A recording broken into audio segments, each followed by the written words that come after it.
একঘেয়েমি ডালের স্বাদ বদল করতে একবার হলেও এইভাবে ডাল বানিয়ে দেখো। স্বাদে স্বাস্থ্যে সুগন্ধে ভরপুর। ভাত হোক বা রুটি পরোটা, যে কোনো কিছুর সাথে আর অন্য কিচ্ছু লাগবে না। এই ডালটা খেতে এতটাই সুস্বাদু হয় যে যদি ভাত রান্না করো দেখবে ভাত না খেয়ে এই ডালটাই বারবার খেতে ইচ্ছে করবে। বন্ধুরা, অনেকভাবে তো তোমরা ডাল রান্না করো, তবে একদমই স্বাস্থ্যকরভাবে একবার হলেও এইভাবে লাউ পেঁপে দিয়ে ডাল বানিয়ে দেখো। তারপর আমায় কমেন্টে জানিও যে রেসিপিটা তোমাদের কেমন লাগলো। নমস্কার বন্ধুরা, শুভমিতা ব্লগে সবাইকে স্বাগত জানাই।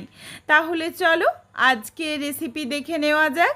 তবে কেউ স্কিপ করো না, স্কিপ করলে আমি কি পদ্ধতিতে রান্নাটা করলাম বা কখন কোন মশলার কিভাবে কতটা পরিমাণে ব্যবহার করলাম সেটা তোমরা মিস করে যাবে, তখন হয়তো খেতে এতটা ভালো হবে না।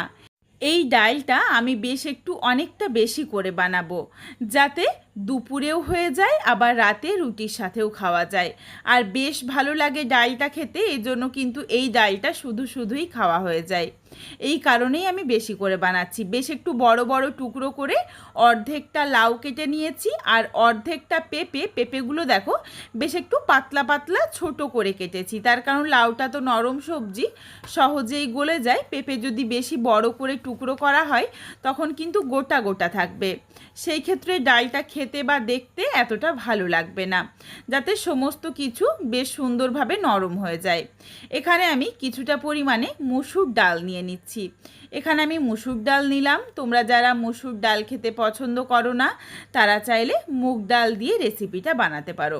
এখানে আমি আমিষভাবে বানাচ্ছি রেসিপিটা, তবে তোমরা যারা আমিষ খাও না, নিরামিষ খাও, তারা কিন্তু নিরামিষভাবেও এই রেসিপিটা বানাতে পারো। কিছুটা পরিমাণে মসুর ডাল ধুয়ে নিচ্ছি। তোমরা কিন্তু তোমাদের পছন্দ মতো ডালের পরিমাণটা কম বা বেশি করে নিও। এখানে কিন্তু লাউ বা পেঁপে এগুলোর খোসা ছাড়িয়ে আমি গোটা অবস্থাতে ধুয়ে নিয়ে কেটেছিলাম।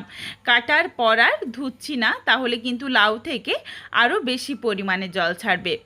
1 চামচের থেকেও কম পরিমাণে খুবই সামান্য একটু সর্ষের তেল গরম করে নিয়েছি। তেলের মধ্যে ফোড়নে দিয়েছি সামান্য একটু 5 ফোড়ন। 5 ফোড়নটা ভাজা হয়ে যাওয়ার পর দিয়ে দিলাম আদা কাঁচা লঙ্কা, ঠিক একটু থেতো করার মতো, জল দিয়ে কিন্তু বাটিনি।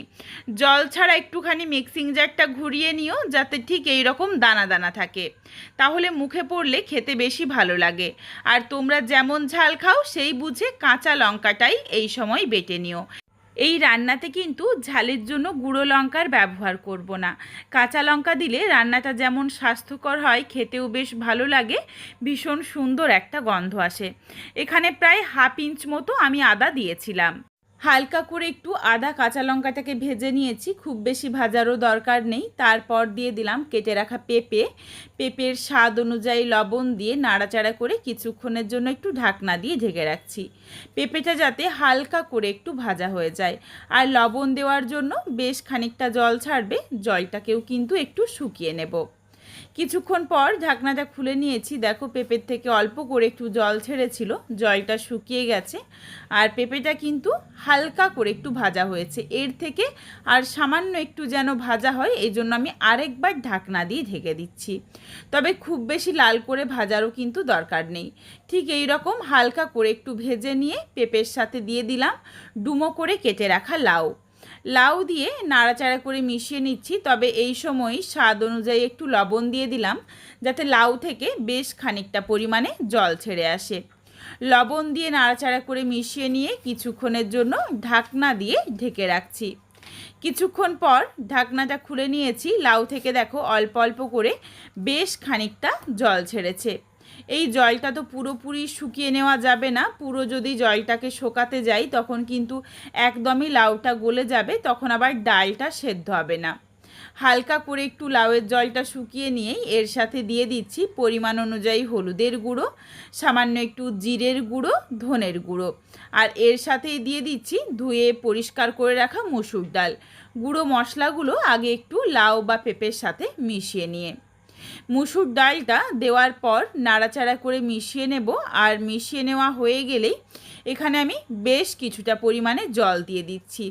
তোমরা ডাল যেমন রাখতে চাও সেই বুঝে জলটা দিয়ে নিও। তবে এখানে সবজি দিয়ে ডাল বানাচ্ছি, এমনিতেই কিন্তু ডালটা খুব বেশি পাতলা হবে না, ঘন হয়ে যাবে। এই জন্য আমি জলের পরিমাণটা একটু বেশি করেই দিচ্ছি। জল দিয়ে নাড়াচাড়া করে মিশিয়ে নিয়ে এই ডালটা ফুটে যাওয়া অবধি অপেক্ষা করব। যখন সুন্দরভাবে ফুটতে শুরু করেছে তখনই ঢাকনা দিয়ে এটা ভালোভাবে সেদ্ধ হয়ে যাক, তারপর ফেরত আসছি। লাউ, পেঁপে বা ডাল এগুলো দেখো সুন্দরভাবে সুসেদ্ধ হয়ে গেছে। এরপর এটা নাবিয়ে নিচ্ছি আর কড়াইতে একটু ধুয়ে পরিষ্কার করে নিচ্ছি। কড়াইয়ের মধ্যে দিয়ে দিলাম 1 থেকে 2 চামচ পরিমাণে সর্ষের তেল। তেলের পরিমাণ খুবই অল্প দিচ্ছি, সবজি বা ডালের তুলনায় কিন্তু খুবই সামান্য। তেল গরম হয়ে যাওয়ার পর ফোড়নে দিচ্ছি তেজপাতা, 2টো ফাটিয়ে নেওয়া শুকনো লঙ্কা আর খুবই সামান্য একটু কালো জিরে। প্রথমে দিয়েছিলাম 5 ফোড়ন। ফোড়নে 5 ফোড়নের কিন্তু একটা সুন্দর গন্ধ ডালের মধ্যে রয়েছে। এরপর শুকনো লঙ্কা, কালো জিরে আর তেজপাতা দিয়ে একটু নাড়াচাড়া করে ফোড়নটাকে ভেজে নিয়ে প্রায় 12-14 কোয়ার মতো রসুন দিয়েছি। এই ডাল রান্নাতে রসুনের পরিমাণটাই কিন্তু একটু বেশি দিতে হবে, তাহলে খেতে বেশি ভালো লাগবে। কুচিয়ে নেওয়া রসুন দিয়েছি, তোমরা চাইলে থেতো করে নেওয়া রসুন দিতে পারো, তবে একদম মিহি করে বেটে নেওয়া রসুনের ব্যবহার করা যাবে না। ডালে ফোড়ন দেওয়ার সময় যেন রসুন অবশ্যই দানা দানা থাকে। রসুনটা হালকা করে ভাজা হয়ে যাওয়ার পর দিয়েছিলাম অল্প পরিমাণে পেঁয়াজ কুচি। পেঁয়াজ দিয়ে নাড়াচাড়া করে ভেজে নিচ্ছি আর পেঁয়াজের সাথে সামান্য একটু লবণ দিয়েছিলাম যাতে পেঁয়াজটাও নরম হয়ে যায় আর টমেটো যে দেব টমেটোটাও সুন্দরভাবে নরম হয়ে যায়। এরপর বেশ কিছুক্ষণ সময় নিয়ে এগুলোকে ভাজতে ভাজতেই দেখো টমেটোটাও সুন্দরভাবে নরম হয়ে গেছে আর পেঁয়াজটাও নরম হয়ে গেছে। এই সময় খুবই সামান্য একটু চিনি দিয়েছি যাতে টেস্টটা ব্যালেন্স হয়ে যায়, তবে এটা সম্পূর্ণ অপশনাল, তোমরা চাইলে দিতে পারো, না চাইলে বাদ দিতে পারো। তারপরেই সেদ্ধ করে রাখা ডালটা দিয়ে নাড়াচাড়া করে মিশিয়ে নিলাম। এরপর একবার খুব ভালোভাবে ফুটিয়ে নেব। 1 ফুট ফুটে গেলেই নাবিয়ে নেব, খুব বেশি সময় নিয়ে কিন্তু ফোটানোর দরকার নেই, তাহলে ফোড়নের সুন্দর গন্ধটা নষ্ট হয়ে যাবে। এখানে তোমরা চাইলে অল্প একটু জিরে রোস্ট করে রেখে ভাজা জিরের গুঁড়ো দিতে পারো, বা ভাজা জিরের গুঁড়োর পরিবর্তে কিন্তু সামান্য একটু ধনেপাতা কুচি দেওয়া যেতে পারে, বা অল্প একটু গন্ধরাজ লেবুর রস দেওয়া যেতে পারে, এগুলো কিন্তু দিতে পারো। তবে এই ফোড়নটার এত সুন্দর গন্ধ আসছে এই জন্য আমি আর অন্য কিচ্ছু ব্যবহার করলাম না। এরপর তোমরা তোমাদের পছন্দ মতো ধনেপাতা বা লেবুর রস বা ভাজা জিরের গুঁড়ো যে কোনো কিছু দিতে পারো। রেসিপিটা নাবিয়ে নিয়েছি, যেমন হেলদি তেমনই টেস্টি একটা রেসিপি। বন্ধুরা, তোমাদের কাছে আমার অনুরোধ রইল একবার হলেও ডাল এইভাবে রান্না করে দেখো, তারপর আমায় কমেন্টে জানিও যে রেসিপিটা তোমাদের কেমন লাগলো। এই রেসিপিটা তোমাদের যদি ভালো লাগে তাহলে লাইক করো, শেয়ার করে বন্ধুদের দেখার সুযোগ করে দিও। তোমরা যদি আরও এই ধরনের নিত্য নতুন ঘরোয়া রেসিপি দেখতে চাও তাহলে অবশ্যই আমার চ্যানেলটিকে সাবস্ক্রাইব করে পাশে থাকা বেলটি অন করে অল নোটিফিকেশান অন করে দিও, যাতে আমার প্রত্যেকটা রেসিপির নোটিফিকেশান সবার প্রথমে তোমাদের কাছে পৌঁছে যায়। আবারও খুব তাড়াতাড়ি দেখা হচ্ছে ঘরোয়া নতুন কোনো এক রেসিপি নিয়ে। পরবর্তী রেসিপি দেখার আমন্ত্রণ রইল। পুরো ভিডিওটা দেখার জন্য অসংখ্য ধন্যবাদ। তাহলে আজকে আসি, সবাই ভালো থেকো, সুস্থ থেকো।